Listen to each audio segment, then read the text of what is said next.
Yeah, here we are back on the 86 Mustang build. It's parts day today. I got a bunch of stuff that I ordered, showed up today. I was going to do an unboxing video, but I'll be honest with you, I was pretty excited myself, so just kind of go over what I got here. So yeah, this is what we got here. This is a timing cover. That's the original one of the car. I soda blasted it. That was taking forever to take the paint off, so I went with glass bead. Looks like a crack down the middle there, but I don't think it is. I think it's just a casting line. But I guess we'll start over here. I got these energy suspension poly motor mounts. Mine had the factory rubber ones, and you know, they're probably good, but I'd rather do something like that. It came with both motor mounts and the trans mount. I'd put a new time and chain set in it. I just went with a Molly standard double roller time and chain set. I guess, like I've said before, you can't really cam the 86 motors because they don't have valve reliefs in the pistons, so you can't go crazy with the cam. So I'm just going to run stock cam. I haven't decided what I want to do motor wise with this. I got visions of either building a nice running 351. I've got a Prospector too, or possibly rebuild this 302, or I have a line on a 351 Cleveland, which I may go that route, but we'll see. That won't be this year. So I guess starting here, I got a Steeda kit. It's got the aluminum quadrant, the firewall adjuster, and a new stock cable. Pretty nice kit. It's like $105, $110, right from those guys. Excellent kit from what I've read. The clutch, I didn't want to spend a fortune on the clutch, so I just went with an X-Eddy. I've had good luck with X-Eddy clutches in the past. I put one in an MG that I had and hammered on it and never really had a problem. I mean, it says X-Eddy racing clutch onto it, so you know it's got to be high performance, but basic. I didn't want to spend a ton on a clutch because I don't know, like I've said right along, I don't know what I'm going to do motor wise, and if I go with build a lot more power, then I'm not going to be able to run a T5. The T5's just not going to handle a ton of power, so probably end up going with a TKO. So I didn't want to have $300, $400, $500 wrapped up in a clutch just to get rid of it later on. So this is that's the energy suspension poly trans bushing. You still have to get a trans cross member. The one in this car is pretty rotten. This is a throttle cable from an 85, 84 carbureted Mustang. That should work with this car. These are 0.25 offset rack bushings to help with some bump steer. When I bought my 5-link 2 rear suspension, it didn't come with a bunch of the spacers, and these step spacers are pretty important. So I contacted Steeda, talked to them, and they found some for me that would work. And when I bought all these parts, they were doing a President's Day sale, and they worked it out. Basically gave me a discount on some parts and basically sent me this stuff for free. So what an excellent company to deal with. I mean, I can't say enough good about them. They don't sponsor me. I wish they did, but I mean, they've got a customer for life for me. I mean, just excellent quality parts, and just excellent people to deal with. That brings us to these. These are a piece of artwork, in my opinion. They're aluminum lower control arms with I went with the spherical bushings in one end and the Delrin in the other. They're awesome. I can't really run coilovers on the back of this car because I don't have a cage in it, and I don't have any intention of putting a cage in it. So they recommend not to run coilovers to adjust your rear height and everything. and this is what they recommended. I mean, these things were not cheap at all, but they're well worth it. I mean, if you look, it's built out of a solid, you know, brick of aluminum, and I'm not a machinist, so I don't know what kind of time would go into machining something like that, but just an excellent quality piece. And you'd think that it would be heavy, but it really is not. It's extremely light for what it is. But that'll give me my ride height adjustment on the back. I have a set of 325 pound 1.25" drop springs coming for the rear, which is what they recommend for the 5-link setup. So they'll be here next week sometime. I also went with their adjustable rear sway bar because this car didn't have a rear sway bar on it when I got it, so needed one of them, so I went with their adjustable rear sway bar kit. That's should come in the mail next week or week after. And I also ordered a Triac Shifter for the T5. Same thing, that's in production, I guess, in manufacturing, I guess, so that'll be another week or two before that shows up. But these are the brackets that bolt on to the control arms that you bolt the sway bar to. That's hardware. I mean, everything's greasable. Just awesome quality, and it shows for what they cost. They were very expensive, but they're freaking awesome. So that brings us to this. This is a Steeda strut tower brace, and I went with the one, my finger out of the way here. I went with the one for a 351 swap, being that I'm going with a carburetor. I didn't want the one with the bars that come back, you know, like this, back to the firewall, because I didn't know how it would interfere with my air cleaner or anything. So I went with this one, and like I say, this came from Steeda, another really good piece. I mean, it doesn't, finish is good, and you know, it's just a piece of tubing that's bent. It's kind of hard to screw that up, but just a very good quality piece. Everything I've gotten from Steeda has been excellent. The fit and finish, and I mean, they're probably not the cheapest stuff you can buy, but there's a reason for that, and there's a reason they've been in business for as long as they have, because it's just excellent quality stuff. And like I say, they're no sponsorship from them or anything. I mean, if they wanted to, I'd love to have them sponsor me, but anyways, we'll keep going. I figured I'd put a oil pump in this motor. It's, you know, it's got at least 100,000 on it. The odometer reads 5,000, so I'm sure it's been rolled at least once. So I figured, you know, oil pump, they're 30 bucks. Figured good, cheap insurance. I have an oil pan coming that should be here end of the week. So I got some oil pan bolts. This is a kit that I got from LMR. Again, they don't sponsor me, but if they wanted to, that'd be wicked awesome. But this is every rubber plug in a Fox body. It's like 45 bucks, something like that. It was under 50 bucks, and saves you having to screw around with the old crap ones.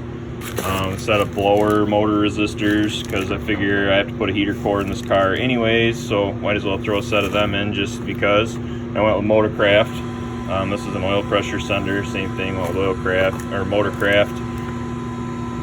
Thermostat, I forget, I went with a 180. Summer car, it's not going to get driven in the winter. You know, I'd rather have it run just a skosh cooler, not going to really hurt it. These are intake manifold gaskets. Whenever I buy them from Rock Auto, they're usually so cheap, I usually buy 2 sets just in case I screw one set up. Same with it, that's thermostat housing gaskets. Couple bucks a piece, same thing, you screw one up. Same with these are exhaust manifold gaskets.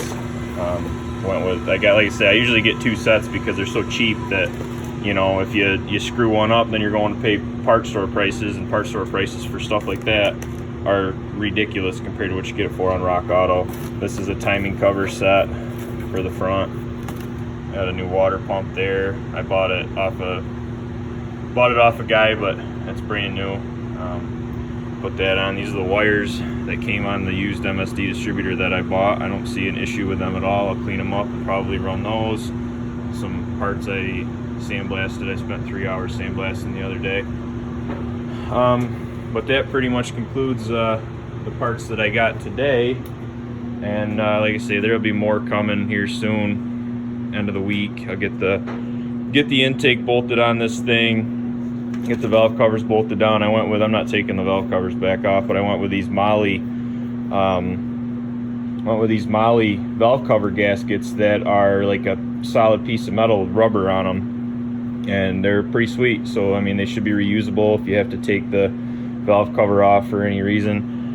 I mean, it's a Ford, you're always doing something on them. But so yeah, that's where we're at there. I ordered an ARP hardened oil pump drive shaft just because I went with a standard volume pump because I'm not buying a bigger pan. This motor's not going to see sustained high RPM. It doesn't really need it. It carried excellent oil pressure, so it doesn't really need the high volume pump. Anytime you go to the high volume pump, you want to put a stronger oil pump drive shaft in, which whatever. Like I say, I went with standard volume, but for $20 you might as well put a good strong oil pump drive shaft in. I mean, that breaks, you're utterly screwed. So however, they sent me one for a 351 Windsor instead of the 302, which of course will not work with a 302. So that's heading back to the eBay seller, and hopefully they get the other one on its way. It'd be nice to have it by the end of the week, but probably won't with my luck. Then this is what I've been doing on the car. The engine bay, I got these guys all welded in good. I capped this frame rail. These are the Scott Rod panels that go on the inside of the frame rails, which I'm an idiot, I put them on backwards, but you know, they'll definitely work backwards, but they're on there. I had to build this piece right here, and it's a ridiculous amount of work to build that. I haven't done this side yet, I've been putting it off, but I got the Scott Rod piece welded on. I just got to build this piece here. Got this piece welded in, do some welding here. I forgot to grind the E-coat off there, but I got one little hole right there that needs to be filled, and two right there. That was for the chassis harness, and I'm going to run the chassis harness right on the outside of the fender well there. There's a oval shaped rubber plug. I can take that hole out to run the chassis harness right out around. It comes out right there, and I can run it right up inside this frame rail here, right down around the front. You'll never see it. That's my plan there. This hole over here was for the EFI harness. So I got pretty much all the holes in the strut towers welded. I got some more grinding to do on them. I had a ridiculous amount of grinding to do. I'm about a solid 4 days in smoothing this engine bay. So like I've said right along, if you ever go to a car show and there's a guy with a Fox body there and he has smoothed the engine bay, you need to shake his hand, because the amount of work that goes into it is ridiculous. I see why everybody runs the Scott Rod panels. Nothing against these panels here from LMR. They're excellent quality. They're, very heavy gauge metal for what they are. They weld in nice, they look good. However, the Scott Rod panels basically come down and they fill. I wouldn't have had to build this piece right here. It would have tied perfectly into their frame rail covers, so it would have just came down nice and smooth and right across and down. I see why everybody runs them, because they're easier to put in. But whatever, I like to be different, and it usually costs me a whole lot more time and money, but it is what it is. I'm going to be running a QA1 K-member, the tubular K-member in the front. I'm going to run a set of QA1 lower control arms. I was going to go with the adjustable ones, but there's no real need to, because I'm going to go with QA1 caster camber plates up there, so I don't really need to have adjustable control arms. And non-adjustable ones have like a poly bushing in them, so that should cut down on some road noise and whatever. I mean, it is a street car, it's not a race car, so that should help that. I'm going to go with the QA1 double adjustable front shocks, or struts, excuse me, and I should be able to get away with a 200-pound setup in the front, possibly 225, but more than likely a 200, being that I'm running a 325-pound rear spring. You need the equivalent of an 800-pound, or right around a 700, 800-pound front spring, and a 200-pound coilover should give me about the same motion ratio and all that, if my math calculations are correct. But I haven't ordered all that stuff. I'm not even close to ready for it. My plan was to get this car shot in epoxy primer so I could start doing body work. However, I have run into one hell of a problem over here with the rocker panels. Mine were rotted right here in the front, so I cut that out. Well, I ordered panels from LMR, and I figured I could just use a little bit off of them. However, the contour on the LMR panel is flat, which if you were replacing the entire rocker panel would look perfect. However, the contour on the stock Mustang is round. So it's like trying to put a square peg in a round hole. It doesn't work, and it looks like shit.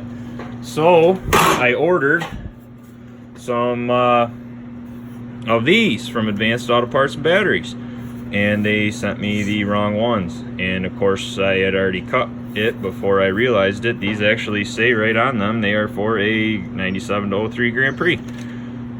So I thought I could make them work, but again, the contour's off. So I guess back to the drawing board. We'll see. I'll have to take the other one that I didn't cut back and see if they can come up with something. If not, then we get to change the entire rocker panel, which I am not looking forward to. However, you can't have a square rocker match up with a round rocker. It'll look like shit. And you know, the rockers are a big part of the car. I mean, it's like having the quarter panel. You see the rockers, you see the quarters. I mean, I can't do it.